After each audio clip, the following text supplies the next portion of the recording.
नमस्कार दोस्तों, मैं सतीश सुमन आपके अपने YouTube चैनल श्रेष्ठ भारत में आपका स्वागत करता हूं। दोस्तों, जैसा कि आप जानते हैं कि सोशल मीडिया पर राणा सांगा और बाबर का जो विवाद था वो थमने का नाम नहीं ले रहा। वजह आप जानते हैं कि राज्यसभा में सपा के सांसद रामजी लाल सुमन ने राणा सांगा पर विवादित टिप्पणी कर दी। राणा सांगा को उन्होंने गद्दार तक कह दिया, जिससे बवाल काफी बढ़ गया। साथ ही रामजीलाल सुमन ने कहा कि राणा सांगा ने ही दिल्ली के शासक इब्राहिम लोदी पर आक्रमण करने के लिए बाबर को आमंत्रित किया था। इस बयान के बाद देश भर में माहौल गर्म हो गया और इस तरह की डिबेट चलने लगी।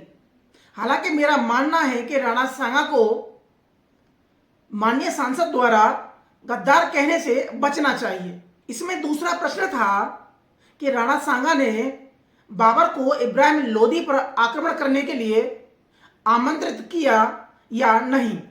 तो यह चर्चा का विषय है और इस पर हेल्दी डिबेट भी होनी चाहिए। ऐसा कि हमने पिछली वीडियो में पढ़ा था, इसी विषय से संबंधित यानी कि राणा सांगा और बाबर से संबंधित एक पुस्तक जिसका नाम था बाबरनामा। उस बाबरनामा के बारे में हमने विस्तार से बताया था और परीक्षा उपयोगी प्रश्नों के बारे में भी बताया था।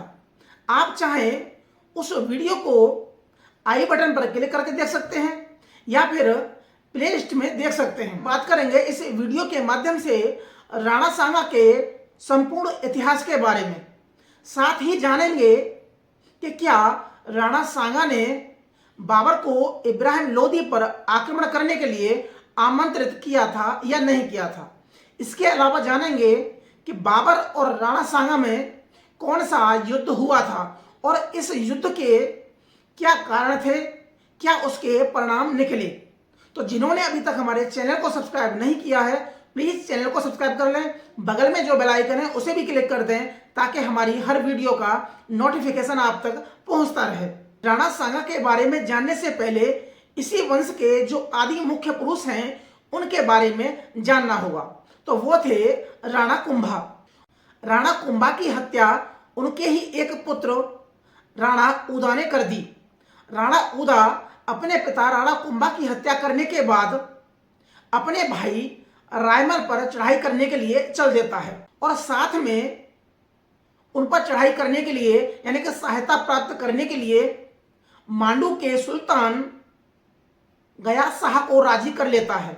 हालांकि ऐसा हो नहीं पाता, इसे सौभाग्य कहें या दुर्भाग्य कहें, क्योंकि राणा उदा की रास्ते में ही आकाशीय बिजली गिरने से उसकी मौत हो जाती है। सत्ता के लालच में अपने पिता की हत्या करने वाले पितृहंताओं की सूची में हमने बिंबिसार के पुत्र अजातशत्रु के बारे में सुना था और उसके ही एक पुत्र उदयन के बारे में सुना था। मध्यकाल में हमने औरंगजेब के बारे में पढ़ा, लेकिन मध्यकाल में एक राणा उदा भी था जिसने अपने पिता राणा कुंभा की हत्या कर दी सत्ता के लालच में। राणा उदा के मरने के बाद गद्दी पर राणा रायमल बैठते हैं। राणा रायमल के 13 पुत्र और 2 पुत्रियां थीं। इन 13 पुत्रों में मुख्य रूप से सबसे ज्येष्ठ थे पृथ्वीराज, उसके बाद जयमल और तीसरे नंबर के थे राणा संग्राम सिंह, जिन्हें राणा सांगा के नाम से भी जाना जाता है। यानी कि राणा सांगा के जो पिता कौन है, वो है राणा रायमल। राणा रायमल पर आक्रमण करने के लिए मांडू का शासन गया शाह चल देता है और आक्रमण कर देता है। इसके लिए रायमल ने अपने पुत्र पृथ्वीराज, जयमल और संग्राम सिंह को भेजा। हालांकि इस युद्ध में गया शाह हार जाता है और वापस चला जाता है। फिर अगली बार गया शाह अपनी इस हार का बदला लेने के लिए पुनः मेवाड़ पर आक्रमण कर देता है।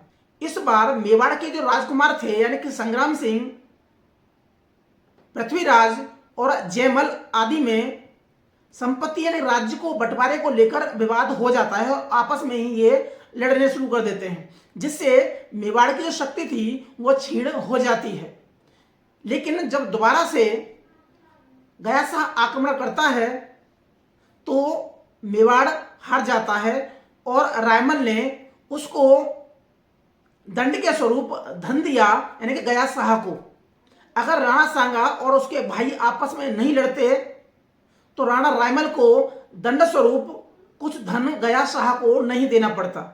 भाई भाई में झगड़ा इतना बढ़ गया कि एक बार किसी ज्योतिषी ने कह दिया कि मेवाड़ वंश का जो अगला शासक होगा वो राणा संग्राम सिंह होगा, यानी कि राणा सांगा होंगे। इसी बात पर खिन्न होकर बड़े पुत्र यानी कि पृथ्वीराज ने तलवार से वार किया राणा सांगा पर, जिससे राणा सांगा बच तो जाते हैं लेकिन तलवार का मूठ उनकी आंख में लग जाता है, जिससे उनकी आंख फूट जाती है।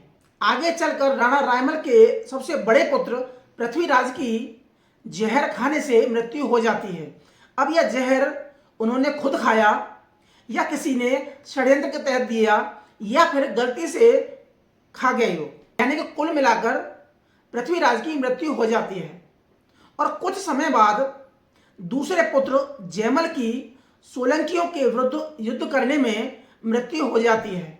अब मुख्य रूप से बचते हैं राणा संग्राम सिंह यानी कि राणा सांगा। अब राणा सांगा के सामने कोई भी कांटा नहीं था, यानी कि दोनों भाई जो बड़े थे उनकी मृत्यु हो जाती है। पर अपने पिता रायमल की मृत्यु के बाद 1509 में बैठते हैं राणा सांगा। लेकिन राणा सांगा को चारों तरफ से चुनौतियां मिल रही थी और वो चुनौतियां थी दिल्ली में सिकंदर लोदी, गुजरात में महमूद बेगड़ा, मालवा में नसरुद्दीन की ओर से। दिल्ली के सुल्तान सिकंदर लोदी के बाद उसका पुत्र इब्राहिम लोदी गद्दी पर बैठा। हालांकि जनता इब्राहिम लोदी के पक्ष में बिल्कुल नहीं थी और उसको अयोग्य शासक मानती थी। इब्राहिम लोदी ने राणा सांगा के विरुद्ध 1517 में युद्ध छेड़ दिया, यानी कि आक्रमण कर दिया, और ये युद्ध हुआ खतौली के मैदान में, जिसे खतौली का युद्ध बोला जाता है। इस खतौली के युद्ध में इब्राहिम लोदी राणा सांगा की सेना से हार जाता है और उसका पुत्र भी बंदी बना लिया जाता है। हालांकि उसके पुत्र को बाद में रिहा भी कर दिया जाता है। अब इब्राहिम लोदी अपनी हार का बदला लेने के लिए मियां हुसैन और मियां माखन के नेतृत्व में राणा के विरुद्ध सेना भेजता है, लेकिन इस बार भी इब्राहिम लोदी को हार का सामना करना पड़ता है। इधर बाबर ने भारत पर 5 बार आक्रमण किया। बाबर का जो अंतिम आक्रमण था वो था दिल्ली में इब्राहिम लोदी के विरुद्ध। इब्राहिम लोदी और बाबर में पानीपत के मैदान में 21 अप्रैल 1526 में युद्ध होता है और इस युद्ध में इब्राहिम लोदी की हार होती है। बता दें कि इब्राहिम लोदी की तरफ से ग्वालियर के हिंदू राजा विक्रमाजीत लड़े थे और इस युद्ध में वह शहीद भी हो जाते हैं। परीक्षा में एक प्रश्न भी आता है कि भारत में तोपों का प्रयोग सबसे पहले कब हुआ और किसने किया, तो इसका उत्तर है बाबर ने सबसे पहले 1526 में पानीपत के युद्ध में तोपों का प्रयोग किया। अब प्रश्न आता है, क्या इब्राहिम लोदी पर आक्रमण करने के लिए राणा सांगा ने बाबर को आमंत्रित किया था या नहीं? तो इस पर इतिहासकारों में मतभेद है। कई इतिहासकार ये बताते हैं कि राणा सांगा ने बाबर के लिए यानी कि बाबर की सहायता के लिए सेना नहीं भेजी थी, लेकिन इन दोनों में संधि हुई थी। लेकिन मेवाड़ की जो पांडुलिपि बताती हैं कि ऐसा कुछ नहीं हुआ था, क्योंकि जबकि बाबर ने सहायता मांगी थी राणा सांगा से। कई इतिहासकार बताते हैं कि बेशक राणा सांगा ने बाबर की सहायता के लिए सेना नहीं भेजी थी, यानी कि सहायता नहीं की थी, लेकिन इस बात पर संधि जरूर हुई थी कि बाबर इब्राहिम लोदी पर आक्रमण करें और दिल्ली बाबर की हो और आगरा राणा सांगा का हो। लेकिन जब बाबर ने देखा कि राणा सांगा की सेना सहायता के लिए नहीं आई है, तो बाबर ने इसी बात का बहाना लेकर राणा सांगा पर चढ़ाई कर दी, यानी कि खानवा का युद्ध हुआ। इस बात को बाबर अपनी आत्मकथा बाबरनामा में लिखता है कि राणा सांगा बाबर से यानी कि उससे मित्रता करना चाह रहे थे, इसके अलावा आशीर्वादी लाल श्रीवास्तव की किताब मुगलकालीन इतिहास में इस बात का जिक्र है कि इन दोनों में संधि तो हुई थी।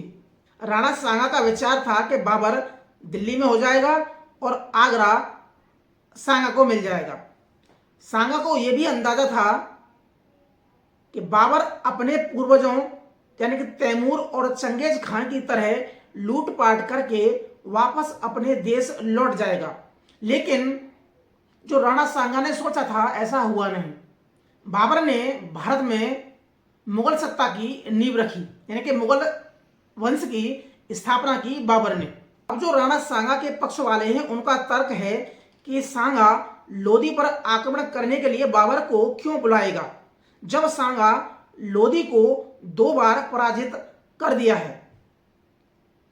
यह कहीं हद तक सही भी है, यानी कि यह प्रश्न, यह उनका तर्क यह सही है कि जब राणा सांगा ने इब्राहिम लोधी को खतौली के युद्ध में 2 बार हरा चुका है, यानी कि 1517 में और 1518 में, तो फिर इब्राहिम लोधी के विरुद्ध बाबर को क्यों बुलाएंगे राणा सांगा। अब प्रश्न उठता है कि बेशक सांगा ने लोधी को 2 बार हरा दिया, लेकिन क्या दिल्ली राणा सांगा की हो गई? दिल्ली पर काबिज अब भी इब्राहिम लोधी है। इब्राहिम लोधी की जो पराजय हुई थी वो राणा सांगा की सीमा में हुई थी, यानी कि खतौली में हुई थी। लोधी की भूमि, इब्राहिम लोधी की कोई भी भूमि, कोई भी सीमा सांगा नहीं पा सके। और ऐसा भी नहीं कि सांगा दिल्ली पर अधिकार करने की न सोच रहे हों। भाई, दिल्ली पर अधिकार करने का उनका सपना जरूर होगा, लेकिन अब भी दिल्ली पर इब्राहिम लोधी ही थे। इसलिए विद्वान मानते हैं कि राणा सांगा और बाबर में इस विषय पर बात हुई हो। दूसरा 1527 में खानवा के युद्ध में बाबर और राणा सांगा का युद्ध हुआ। इस युद्ध में बाबर ने राणा सांगा पर वादा खिलाफी का आरोप लगाया कि पानीपत के युद्ध में वादा करने के बावजूद राणा सांगा ने सेना नहीं भेजी, जबकि हुआ यह था कि सेना तो राणा सांगा ने भेजी थी, लेकिन सांगा के जो सलाहकार थे उन्होंने कहा कि बाबर की सहायता के लिए भेजना सांप को दूध पिलाने के जैसा है। इस बात पर सांगा ने गागरोन से अपनी सेना वापस बुलवा ली, यानी कि सेना तो भेजी, लेकिन जब सलाहकारों ने कहा कि हमें बाबर की सहायता नहीं करनी चाहिए, तब राणा सांगा ने अपनी सेना गागरोन से वापस बुलवा ली। जब सेना नहीं पहुंची तो इस बात पर बाबर सांगा पर विश्वासघाती होने का आरोप लगा रहा था। खानवा के इस युद्ध में बाबर ने जिहाद का, यानी कि धर्म युद्ध का नारा लगाया और कभी न शराब पीने की कसम खाई। हालांकि इस युद्ध में राणा सांगा की पराजय हुई और उनको अपनी जान बचाने के लिए जंगलों में भागना पड़ा। इस युद्ध में राणा सांगा की सहायता महमूद लोधी ने की।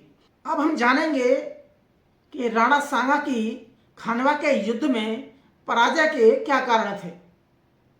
तो इसमें पहला कारण बताते हैं, सिरंदी तंवर का बाबर से मिल जाना, यानी कि जो सिरंदी तंवर था वह राजपूत एक सेनापति था और वह बाबर से मिल गया था। दूसरा, मेवाड़ की सेना में विभिन्न वंश के सैनिक थे, सेनापति थे, जो अपने अपने तरीके से लड़ रहे थे। उनका लक्ष्य राणा की विजय नहीं था, बल्कि अपने वंश के शासक के प्रति स्वामी भक्ति थी। इसलिए सैनिकों में अनुशासन की कमी थी। ऐसे में संपूर्ण सेना पर राणा सांगा का कोई प्रभाव नहीं था। इसके विपरीत बाबर की सेना एक ही नेतृत्व को स्वीकारती थी, इसलिए वो अनुशासन में थी। तीसरा कारण था कि राजपूतों की सेना में अधिकांश सिपाही पैदल थे, जबकि बाबर की सेना में अधिकांश सिपाही घुड़सवार थे। चौथा कारण था कि बाबर की सेना तोपों और बंदूकों के बल पर लड़ रही थी, जबकि राणा सांगा की सेना तीर, भाले और तलवारों के बल पर लड़ रही थी। तोप और बंदूक के सामने तीर और भाले कब तक टिकते, लेकिन फिर भी राणा सांगा की सेना वीरता के साथ लड़ी, इस बात को बाबर भी स्वीकारता है।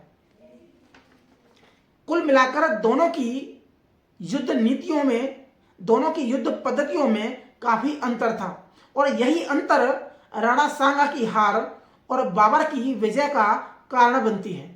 इस हार के बाद राणा सांगा ने पगड़ी बांधना बंद कर दिया। वह सिर पर एक चीर अपने सिर पर बांधते थे। कुछ समय बाद राणा सांगा ने पुनः बाबर के विरुद्ध युद्ध करने के लिए अपने सहयोगियों से बात की, तो किसी सावंत ने मेवाड़ की हालत को देखते हुए राणा सांगा को जहर दे दिया, जिससे राणा सांगा की 30 जनवरी 1528 में मृत्यु हो जाती है। उनका शव कालपी से मांडलगढ़ लाया गया, जहां पर उनकी आज भी समाधि बनी है। इनके बाद 1528 में इनके पुत्र रतन सिंह ने 1531 तक राज किया। दोस्तों, आज पढ़ा हमने राणा सांगा के बारे में, उनके संपूर्ण इतिहास के बारे में कि क्या राणा सांगा ने बाबर को बुलाया था या नहीं, क्या राणा सांगा ने बाबर की सहायता की थी या नहीं, क्या खानवा के युद्ध में राणा सांगा की हार हुई थी, और हार हुई थी तो उसके क्या कारण थे, उसका क्या महत्व था, यानी कि उसका क्या परिणाम निकले। तो आज की वीडियो में सिर्फ इतना ही। मिलते हैं अगली वीडियो में, तब तक के लिए नमस्कार।